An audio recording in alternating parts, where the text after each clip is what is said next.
ओम गुरुर्ब्रह्मा गुरुर्विष्णु गुरुर्देव महेश्वरा गुरुर्साक्षात् परम ब्रह्म तस्मै श्री गुरुवे नमः। आज शिव पुराण में ब्रह्मा जी बोले कि मुनि, जब सती ने दक्ष के जग में अपना शरीर को त्याग किया तो उन्होंने हिमाचल के घर जन्म लेने का विचार किया, क्योंकि शिवलोक में स्थित मेनका ने सती देवी के लिए आराधना किया था।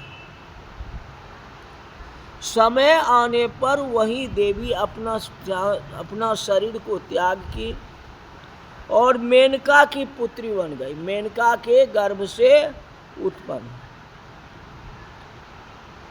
इस जन्म में इनका नाम पार्वती हुआ।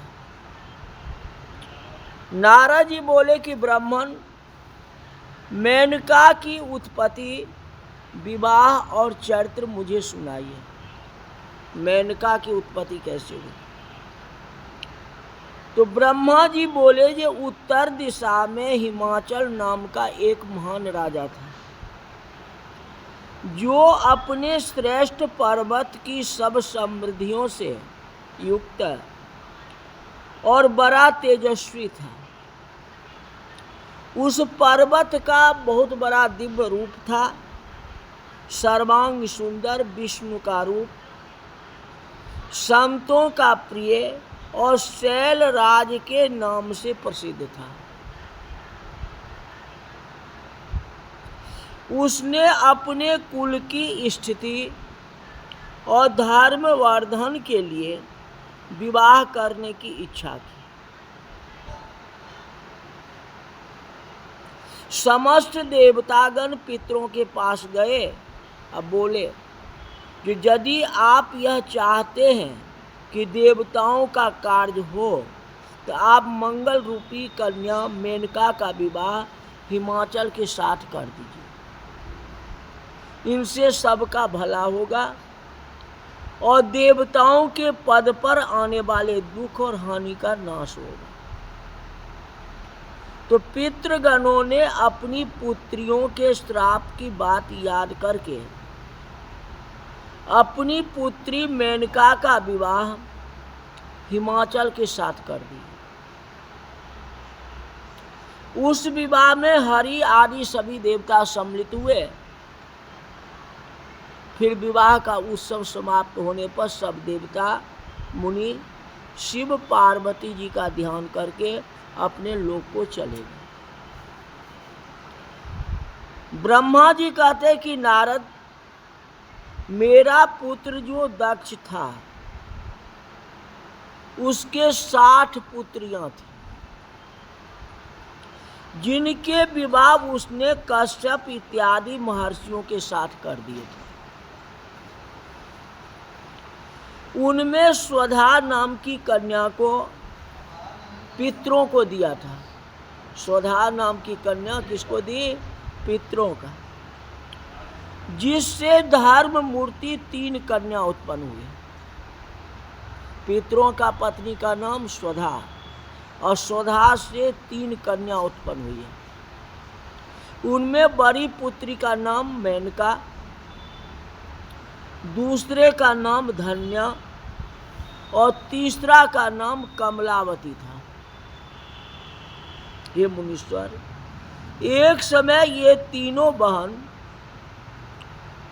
श्वेत द्वीप में विष्णु जी का दर्शन करने गई।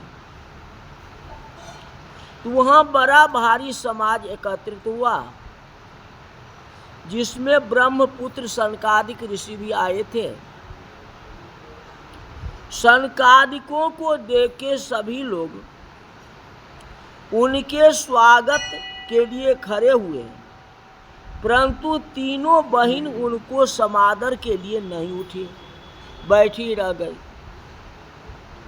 उनके इस दुर्व्यवहार से क्रुद्ध होकर के सनकादिकों ने उन्हें श्राप दिया कि तीनों श्रुति के जानने वाली थी, तुमने अभिमान बस हमें खड़े होके अभिवादित नहीं किया, सम्मानित नहीं किया, नो नमस्कार किया।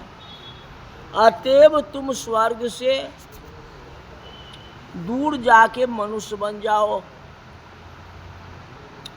तो उन तीनों साध्वी बहनों ने ऋषि के वचन सुना और सिर झुका करके उनके चरणों पर गिरती हुई बोली कि हे मुनि, इस समय आप प्रसन्न हो जाइए,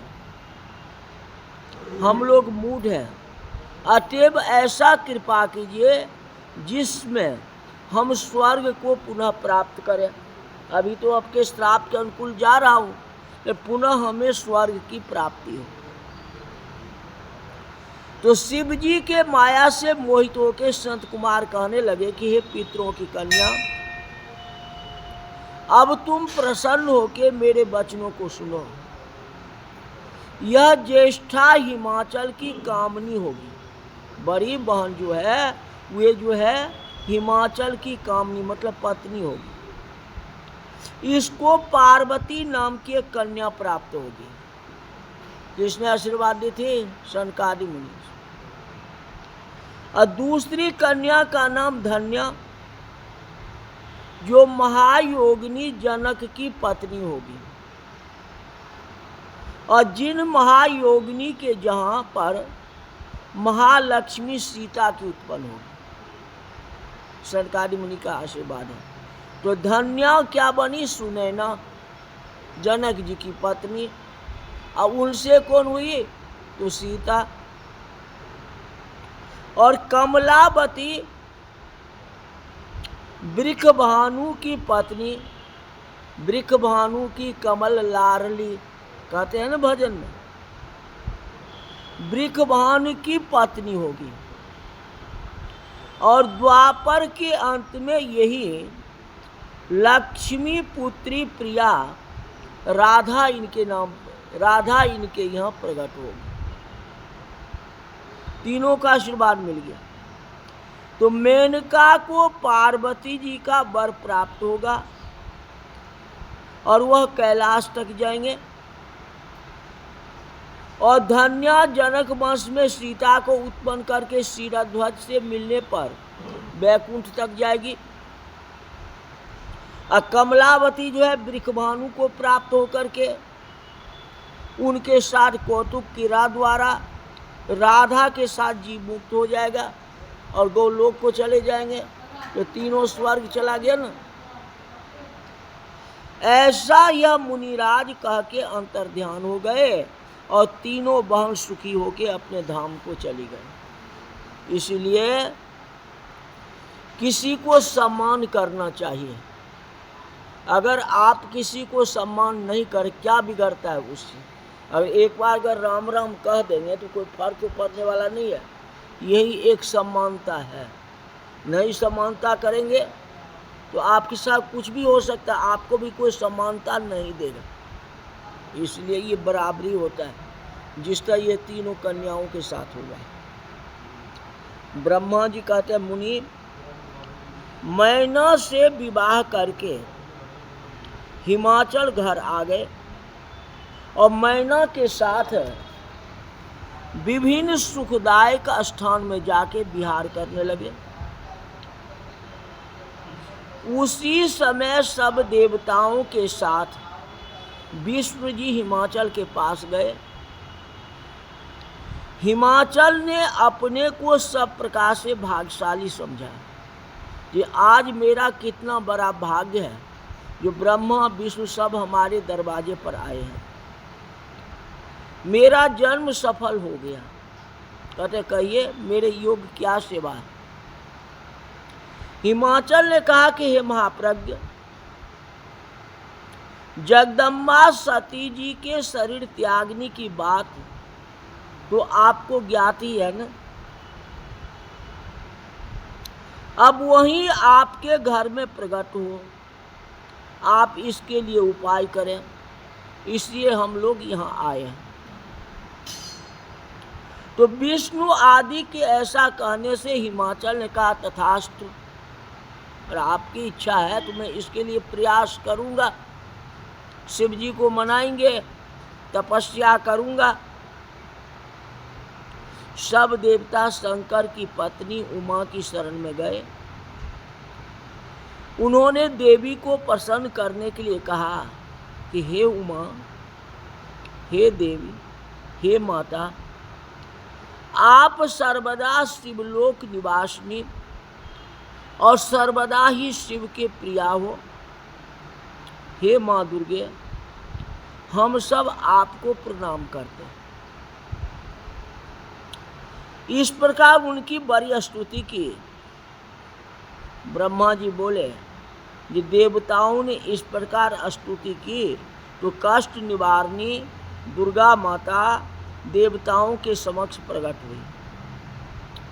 सभी देवता उनकी स्तुति करने लगे कि हे माँ, क्षमा कीजिएगा, हे शिव, हे शिवे, सनत कुमार के वचन को आप पूर्ण कीजिए।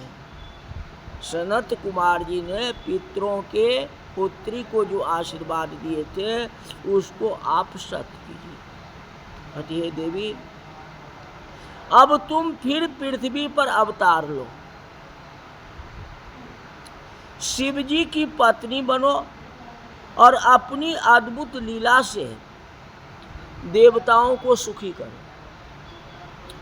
देवताओं की इस प्रकार की प्रेम और भक्तिपूर्ण विचारधारा को सुन के शिवा प्रसन्न हो गई और सब कारण विचार के अपने प्रभु शिव को स्मरण करती हुई देवी उमा ने हंसकर देवताओं से कहा कि ब्रह्मा, विष्णु, मुनि और देवताओं, तुम्हारा दुख दूर हो, मैं ऐसा अवश्य करूँगी। मैं पृथ्वी पर अवतार जरूर लूँगी।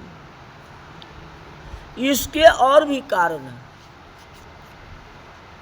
हिमाचल और उनकी पत्नी ने मेरी सेवा की है, अब भी भक्तिपूर्वक मेरी सेवा कर रहे हैं, तपस्या कर रहे हैं। इसीलिए मैं हिमाचल के घर में जाके प्रकट हूँ। शिव की लीला बड़ी अद्भुत है, इसलिए मैं उन्हीं की पत्नी होंगी। वे रुद्र मेरा पानी ग्रहण करना चाहते हैं, अतः मैं हिमाचल के घर जाके अवतार लूंगी। अब तुम सब देवता अपने अपने स्थान को चले जाओ। इधर सब देवता हिमाचल और मैना को उपदेश करके चले गए और तभी से दोनों जगदम्बा के ध्यान में निमग्न हो गए। हिमाचल और श्रद्धा से पूजन करने लगी। ब्राह्मणों को दान देके उमा देवी चैत्र मास के व्रत और पूजन आरंभ कर। उनका यह व्रत और पूजन 27 वर्ष पर्यंत चलता रहा। व्रत के पूर्ण होने पर उमा देवी दोनों पति पत्नी पर प्रसन्न होकर के शीघ्र ही उनके सामने प्रकट हो गई और बोली कि हे हिमाचल, मैं तुम्हारे व्रत से प्रसन्न हूँ, इसलिए अपनी इच्छा से कोई वरदान मांग लो। तो मैना ने कहा, यदि आप मुझ पर प्रसन्न हैं तो पहला मुझे वरदान दीजिए कि मुझे 100 पुत्र प्राप्त हो, 100 पुत्र प्राप्त हो। और दूसरा वरदान दीजिए कि आप हमारे घर में कन्या के रूप में प्रकट हो। इस प्रकार दोनों वरदान देके उमा देवी अंतर्ध्यान हो गए और मैना ने अपने मनोरथों को सिद्ध प्राप्त की। कुछ समय के बाद मैना रानी को गर्भ हो गया। अब पूर्ण समय हो जाने पर जेठ पुत्र मैनाक का जन्म हुआ। मैना से मैनाक, जिस मैनाक पर्वत के ऊपर में हनुमान जी चरण रखे थे। हाँ, मैनाक नाम की कन्याओं की पति बना। मैनाक ने जन्म लिया और मैनाक नाग कन्या की पति बना। नाग की पति कौन है? मैनाक, नाग की पति। और वही नाग का जो है, नाग वंश का कौन है? तो सुरसा। सुरसा नाम अहिन के माता, अहिन का मतलब सर, जिसको हनुमान जी को परीक्षा लेने के लिए भेजा गया था। जब इंद्र पर्वतों पर क्रोध करके पर्वतों के पंख काटने लगे, यही मैनाक भय करके समुद्र की शरण में चला गया और समुद्र के साथ उनकी मित्रता हो गई। पहले पर्वत को भी पंख होते थे, पर्वत उड़ते थे, लेकिन कुछ कारण से इंद्र महाराज ने उनके पंख को काट दिए। इसके बाद मैना ने फिर गर्भ धारण किया और उससे मैना की बड़ी शोभा हुई। आगे की कथा कल बताएंगे, आज की कथा यही तक रही। बोले शंकर भगवान की जय।